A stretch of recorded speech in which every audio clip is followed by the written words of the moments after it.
Hi!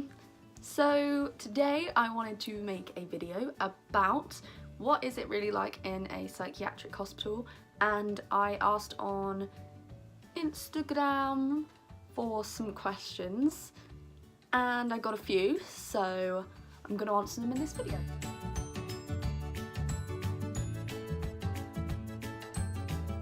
So for a bit of background to people who might not know me, my name is Shan, I'm 17, and when I was 17, so this year, I was admitted into a psychiatric hospital. I was there for 6 months. You can watch my mental health story below. I have borderline personality disorder, OCD, disordered eating, depressive episode, and yeah, that's me. So there's like a really quick background just so that some of these answers make more sense. So the first question, I'm looking at my phone, what part of the experience did you find most helpful? That's a good question. I think the part I found most helpful was definitely DBT. For those of you who don't know what DBT is, it stands for dialectical behavioural therapy, and it is the best therapy for borderline personality disorder, which when I started it I didn't know I was diagnosed with, thus another story. But yeah, you just learn so many skills and they're so like applicable to a lot of situations, and the distress tolerance ones and the interpersonal effectiveness ones really helped me specifically, but they're so good and it really changed my life. The next question is, how was the food? Awful.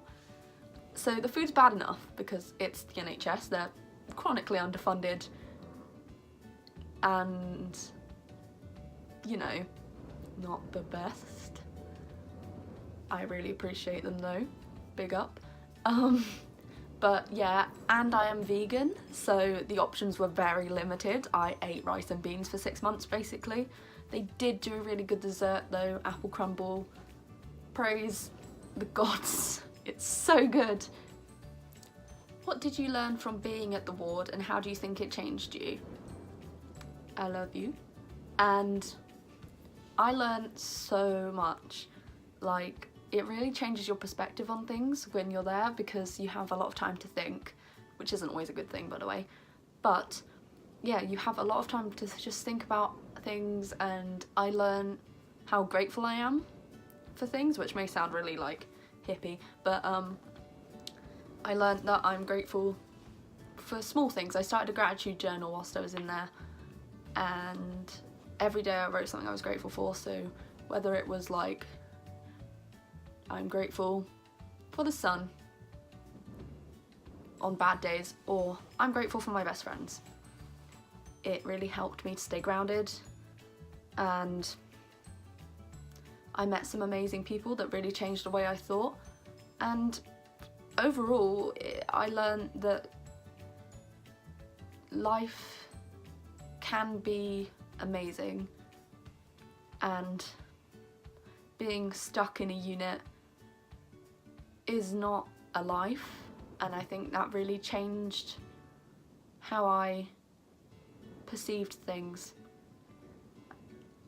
and made me appreciate what I had a lot more. The next question is, did it really help? Yes, I believe that it saved my life, because if I had not been detained, I can tell you now I would not be here. I was at a point where I wasn't safe to be at home, and I know that now. So yeah, it saved my life and it did help. Yeah, it helped me to never want to go back into hospital, but actually I look back at who I was then and how ill I was, and I am a lot better now. Obviously not 100% recovered, because I don't think I'll ever be 100%, but I think I'll get close. The next person asked, what was the routine? I love you and I love you too. The routine was wake up at 8, breakfast around then, basically it revolved around meal times, breakfast at 8, activities. Usually, because I was in an adolescent unit, it was mandatory to do education. So there was education in the morning, then snack at 11, education, lunch at 1, snack at 3:30, dinner at 5:30, snack at 9 p.m, and we had to go to bed at 10:30 and 12 on the weekends. And there was set activities, but they didn't really happen a lot of the time, and so there wasn't really much of a routine, to be honest. It was sort of just sitting there and not doing much. Sometimes we had some out and about groups, which were really good because it just got you off the ward for a bit, which was really nice. But other than that, there wasn't really too much routine, because you could say no to education, which I did the whole time I was there, because my college were basically awful. But I could do a whole story on that, to be honest. They were terrible. And so I wasn't in education anymore. I'd done my GCSEs because I am 17. And yeah, so for me, there wasn't much routine. But it was good to have a set time to wake up and a set bedtime, I will say, because it did get me into a good sleep routine, which I still use now. Yes, I'm an old person. Go to bed at 10:30 usually. But yeah. Next question was, did you receive any therapy? Yes, I did. I received 2 types of therapy. The first one was DBT, which I've already mentioned, but it was totally a lifesaver, and I will talk about it again. It's dialectical behavioural therapy. In my hospital, it was an intensive program, and it was 6 weeks long. You had a skills group on a Monday, which was 2 hours long, and an individual session once a week, depending on when your work was in. And it was really good because being in hospital meant I couldn't avoid it. I sort of had to attend it, and that was really tough when I was in my worst place, but it was so worth it because I have the skills now and they've really helped me. Also, it was really good to have that rapport already with my worker. So my DBT therapist was someone that I'd already worked with in hospital because they were also a nurse. And so I already had a good relationship with them, which made it a lot easier to open up and actually get out of DBT what I needed to. So yeah, I also received CBT, which really helped me because it, like, the whole thoughts, feelings, thoughts, behaviours thing, although it might not be good for some, it really just made me think, like, oh, I don't have to do this, I can put a stop in somewhere, if that makes sense. And it really helped me with my OCD because I did behavioural experiments and stuff and challenged my OCD symptoms using CBT, which was amazing, and it really helped me. I also had an individual psychology session each week.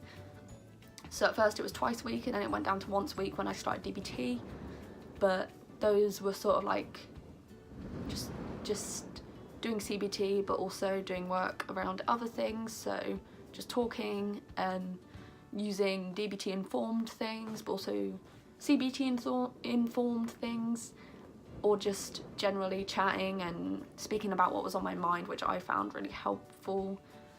What was the worst part for you?